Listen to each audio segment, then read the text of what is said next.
नमस्कार। आकाशवाणी जयपुर अजमेर से प्रस्तुत हैं प्रादेशिक समाचार।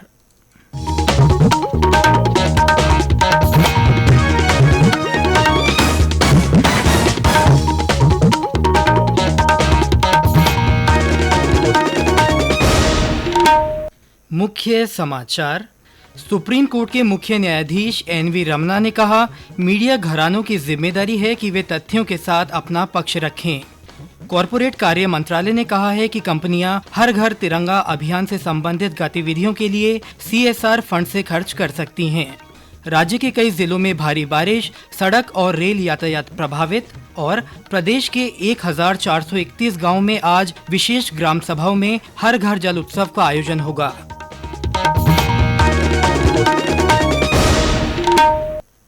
समाचारों के साथ मैं सिद्धार्थ जैन और अब समाचार विस्तार से।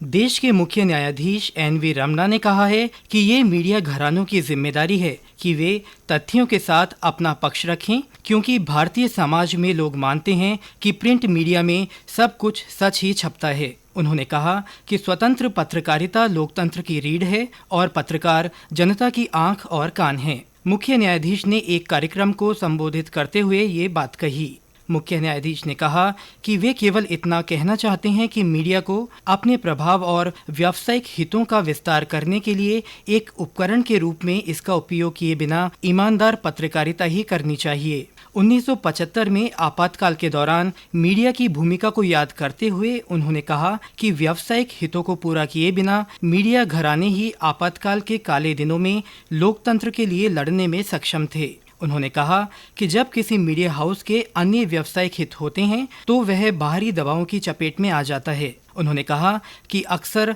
स्वतंत्र पत्रकारिता की भावना पर व्यावसायिक हित हावी हो जाते हैं और इसके परिणाम स्वरूप लोकतंत्र से समझौता करना पड़ता है। मुख्य न्यायाधीश ने कहा कि भारत में पत्रकारों के लिए व्यवस्थित समर्थन की बात आती है तो अभी भी एक बड़ी कमी महसूस होती है।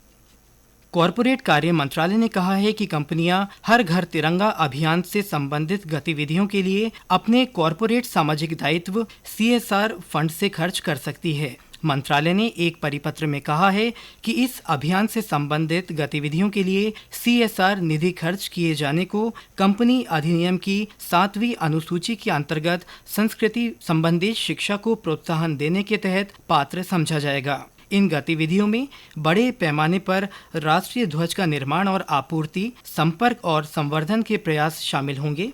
सरकार आज़ादी का अमृत महोत्सव के रूप में हर घर तिरंगा अभियान आयोजित कर रही है। इसका लक्ष्य देश की स्वतंत्रता की 75वीं वर्षगांठ के अवसर पर लोगों को राष्ट्रीय ध्वज अपने घर पर फहराने के लिए प्रेरित करना है। प्रदेश में कल कोरोना संक्रमण के 232 नए मामले सामने आए, जबकि 147 मरीज ठीक हुए। सक्रिय मामलों की संख्या बढ़कर 1717 हो गई है। स्वास्थ्य विभाग के अनुसार जोधपुर में 44, जयपुर में 42, बीकानेर में 20, जैसलमेर में 19, जालौर और अलवर में 15-15, भीलवाड़ा और चित्तौड़गढ़ में 12-12, दौसा में 8, उदयपुर में 7, राजसमंद में 6, नागौर और प्रतापगढ़ में 5-5, बाड़मेर, अजमेर और सीकर में 4-4, डूंगरपुर में 3, चूरू, बारां और टोंक में 2-2 तथा सवाई माधोपुर में 1 व्यक्ति में संक्रमण की पुष्टि हुई। राष्ट्रव्यापी टीकाकरण अभियान के तहत देश में अब तक 202 करोड़ 77 लाख से अधिक कोविड टीके लगाए जा चुके हैं। वहीं प्रदेश में अब तक 11 करोड़ 1 लाख से ज़्यादा टीकाकरण हो चुका है। 36,18,726 एहतियाती टीके लगाए गए हैं। आकाशवाणी समाचार के श्रोताओं से अपील है कि वे आज़ादी का अमृत महोत्सव के तहत 15 जुलाई से शुरू हुए निःशुल्क एहतियाती कोविड टीके जरूर लगवाएं। साथ ही लोगों को भी प्रिकॉशन डोज लगवाने के लिए प्रेरित करें। ये समाचार आकाशवाणी जयपुर अजमेर से प्रसारित किए जा रहे हैं। इन समाचारों को आप हमारी वेबसाइट newsonair.gov.in पर राजस्थानी में भी पढ़ सकते हैं।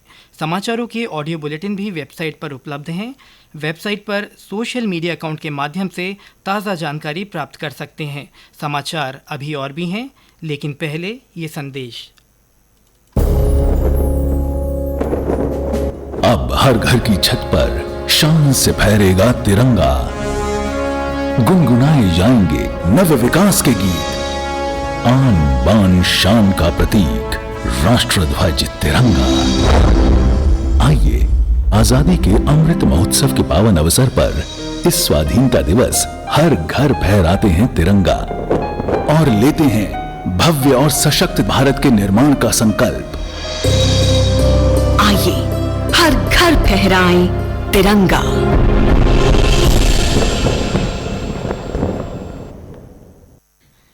समाचारों में आपका फिर से स्वागत है। प्रदेश के कई जिलों में भारी बारिश का दौर जारी है। बीते 24 घंटों में सबसे ज़्यादा 215 मिलीमीटर से अधिक बारिश जालौर में दर्ज की गई। और ब्यौरा हमारे जालौर संवाददाता से। जालौर जिले भर में कहीं ज्यादा कहीं कम रुक रुक कर बारिश का सिलसिला जारी है। एनीकटों और तालाबों में पानी के लबालब भर गए हैं। नालों में पानी का बहाव से मार्ग अवरुद्ध है। निचले क्षेत्रों में पानी भर जाने से कई गांवों में संपर्क टूट गया है। और भीनमाल, रानीवाड़ा सहित कई गाँवों में रात भर से बिजली नहीं है। जिले में सर्वाधिक भीनमाल में 123, जालौर में 107, रानीवाड़ा में 94 mm पानी बरसा। जिला प्रशासन हर तरह से अलर्ट मोड पे है। मंगलवार को विद्यालयों का अवकाश का था। अब स्थिति सामान्य होने से विद्यालय वापस खुल गए हैं। कप्तानगंज कलार, आकाशवाणी समाचार, जालौर। राजधानी जयपुर में भी कल रात से शुरू हुआ बारिश का दौर आज सुबह भी रुक रुक कर जारी है। करौली जिला मुख्यालय और आसपास के क्षेत्रों में कल देर रात हल्की बारिश हुई। जिले के पांचना बांध में 5 सेंटीमीटर पानी की आवक हुई है। उदयपुर में भी बारिश के चलते फतेह सागर में पानी की आवक जारी है। सवाई माधोपुर जिले में हो रही बरसात से नदी, नालों और बांधों में पानी की आवक हुई है।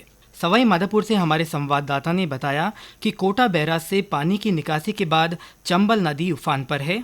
इसके कारण झरेल के बालाजी से खातोली मार्ग पर यातायात बंद है। ईसरदा बांध के गेट खोलने के बाद जलस्तर बढ़ने से चौथ का बरवाड़ा शिवाड़ मार्ग पर भी यातायात प्रभावित हुआ है। बनास नदी में पानी की आवक बढ़ने से बौली तहसील के अनेक गांवों का चौथ का बरवाड़ा से संपर्क कटा हुआ है। कोटा के जगपुरा के पास कोलाना भेरूखेड़ा की पुलिया टूटने से यातायात बाधित हो गया है। जिले के कनवास उपखंड में बारिश से प्रभावित परिवारों को गेहूं बैंक से अनाज उपलब्ध करवाया जा रहा है। भरतपुर जिले में बारिश के चलते जलभराव, विद्युत करंट और जर्जर भवनों के गिरने की आशंका को देखते हुए जिला कलेक्टर ने अधिकारियों को अलर्ट रहने के निर्देश दिए हैं। मुख्यमंत्री अशोक गहलोत ने जोधपुर जिले की बावड़ी तहसील में भारी बारिश के कारण हुए जलभराव में डूबने से 4 बच्चों की मृत्यु पर शोक व्यक्त किया है। उन्होंने चिरंजीवी दुर्घटना बीमा योजना के तहत मृतक बच्चों के परिजनों को 5-5 लाख रुपए की सहायता राशि देने और हादसे में घायल हुए एक बालक के परिजन को मुख्यमंत्री सहायता कोष से 20,000 रुपए सहायता राशि देने की घोषणा की है। श्री गहलोत ने प्रदेशवासियों से अपील करते हुए कहा कि बारिश के इस मौसम में प्राकृतिक आपदाओं से बचाव की पूरी सावधानी बरतें। प्रदेश के कई जिलों में हुई भारी बारिश के चलते रेल यातायात प्रभावित हुआ है। इसको देखते हुए रेलवे ने कई ट्रेनें रद्द की हैं और कुछ को आंशिक रद्द किया गया है। उत्तर पश्चिम रेलवे के मुख्य जनसंपर्क अधिकारी कैप्टन शशि किरण ने बताया कि भारी बारिश के कारण जोधपुर मंडल के राय का बाग स्टेशन पर पानी भर जाने के कारण रेल यातायात प्रभावित रहेगा। 12 जोधपुर, जोधपुर बाड़मेर, जोधपुर भोपाल, जोधपुर भीलड़ी जोधपुर को रद्द किया गया है। इसके अलावा भगत की कोठी, त्रिचिरापल्ली, भगत की कोठी, जोधपुर जैसलमेर जोधपुर, जोधपुर हिसार बीकानेर को भी रद्द किया गया है। मौसम विभाग के अनुसार जयपुर, दौसा, अलवर, भरतपुर, धौलपुर, करौली, कोटा, बारा, बूंदी, टोंक, जोधपुर, पाली, अजमेर, नागौर, बीकानेर, सीकर, झुंझुनू, चूरू, जैसलमेर, बाड़मेर जिलों तथा आसपास के क्षेत्रों में कहीं कहीं हल्की से मध्यम वर्षा होने की संभावना है। प्रदेश के 1431 गांवों में आज विशेष ग्राम सभाओं में हर घर जल उत्सव का आयोजन होगा। इस दौरान हर घर जल उत्सव धूमधाम से मनाया जाएगा। जन स्वास्थ्य अभियांत्रिकी विभाग के अतिरिक्त मुख्य सचिव डॉक्टर सुबोध अग्रवाल ने कहा कि ग्राम सभा के दौरान ही ग्राम वासियों की मौजूदगी में 100% जल कनेक्शन से जुड़ने का हर घर जल विलेज सर्टिफिकेट प्रदान कर कार्रवाई का वीडियो तैयार किया जाए। डॉक्टर अग्रवाल ने कल वीडियो कॉन्फ्रेंसिंग के माध्यम से अभियंताओं के साथ पेयजल प्रबंधन और विशेष ग्राम सभाओं में हर घर जल उत्सव आयोजन की समीक्षा की। और अंत में मुख्य समाचार एक बार फिर। सुप्रीम कोर्ट के मुख्य न्यायाधीश एन.वी. रमना ने कहा है कि मीडिया घरानों की जिम्मेदारी है कि वे तथ्यों के साथ अपना पक्ष रखें। कॉरपोरेट कार्य मंत्रालय ने कहा है कि कंपनियां हर घर तिरंगा अभियान से संबंधित गतिविधियों के लिए CSR फंड से खर्च कर सकती हैं। राज्य के कई जिलों में भारी बारिश का दौर जारी है। सड़क और रेल यातायात प्रभावित हुआ है और प्रदेश के 1431 गांवों में आज विशेष ग्राम सभाओं में हर घर जल उत्सव का आयोजन होगा। इसी के साथ प्रादेशिक समाचार बुलेटिन समाप्त हुआ। नमस्कार।